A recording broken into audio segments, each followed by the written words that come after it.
Assalamualaikum warahmatullahi wabarakatuh. Perkenalkan, nama saya Yasmina Zahra Marwa Rahmani dari Universitas Pancasakti Bekasi, Pendidikan Guru PAUD. Di sini saya akan menerangkan metode ilmiah dari mata kuliah Filsafat Ilmu dengan dosen pengampu Ibu Rosa Yenita SPD MPD. Di sini ada pengertian metode ilmiah. Metode ilmiah adalah suatu cara sistematis yang digunakan para ilmuwan dalam memecahkan atau mencari jawaban atas masalah-masalah yang dihadapi. Merupakan usaha untuk menemukan, mengembangkan, dan menguji kebenaran suatu pengetahuan yang dilakukan dengan menggunakan metode ilmiah.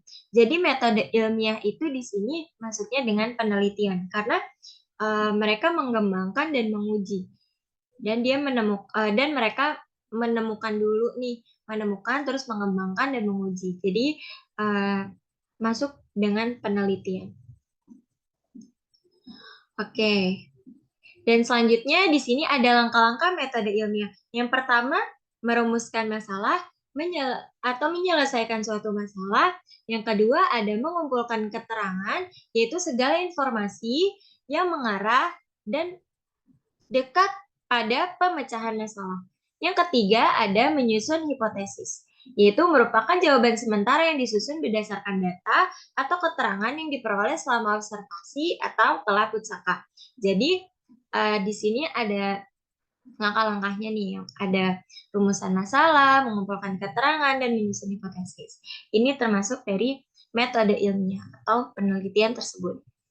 Dan yang keempat ada menguji hipotesis, yaitu melakukan percobaan atau penelitian.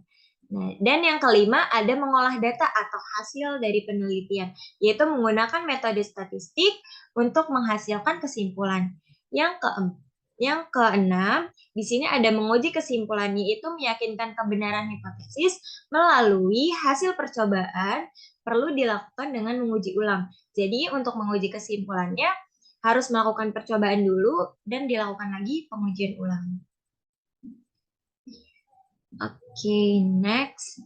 Di sini ada sikap ilmiah. Yang pertama, rasa ingin tahu. Yang kedua, jujur atau menerima kenyataan dan tidak mengada-ngada. Yang ketiga, objektif, yaitu sesuai fakta yang ada dan tidak dipengaruhi oleh perasaan pribadi. Dan yang keempat, di sini ada tekun atau tidak putus asa. Yang kelima, di sini ada teliti, tidak ceroboh dan tidak melakukan kesalahan. Yang keenam, di sini ada terbuka, yaitu mau menerima pendapat yang benar dari orang lain. Juga ada karakteristik metode ilmiah. Yang pertama ada bersifat kritis dan analisis, yaitu metode ilmiah menunjukkan adanya proses yang tepat untuk mengidentifikasi masalah dan menentukan metode untuk pemecahan masalah tersebut. Yang kedua ada bersifat logis, yaitu langkah-langkah eksperimen yang dilakukan peneliti harus dapat dijelaskan secara logis dan kesimpulan yang dibuat secara rasional berdasarkan bukti-bukti yang tersedia. Jadi bersifat logis ini yaitu para ilmiah yang melakukan eksperimen harus meneliti dan harus dapat dijelaskan secara logis. Tuh.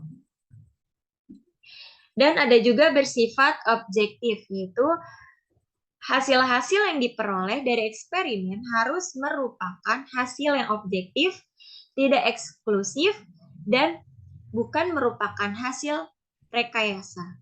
Jadi tidak mengada-ngada hasilnya.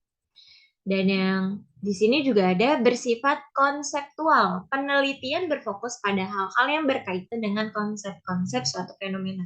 Jadi semuanya harus terkonsep. Dan di sini juga ada bersifat empiris, yaitu hasil yang diperoleh berdasarkan kejadian nyata atau fakta, tidak berbasis hanya dari opini peneliti sendiri atau orang lain.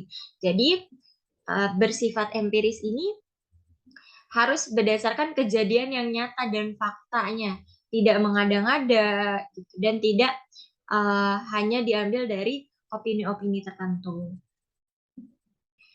Dan di sini ada syarat metode ilmiah, yaitu yang pertama ada sistematis, yang artinya unsur yang terdapat dalam metode ilmiah harus tersusun dalam urutan yang logis. Yang kedua ada konsisten, artinya terdapat kesesuaian di antara unsur-unsurnya. Misalnya, tujuannya harus sesuai dengan rumusan masalah yang diajukan.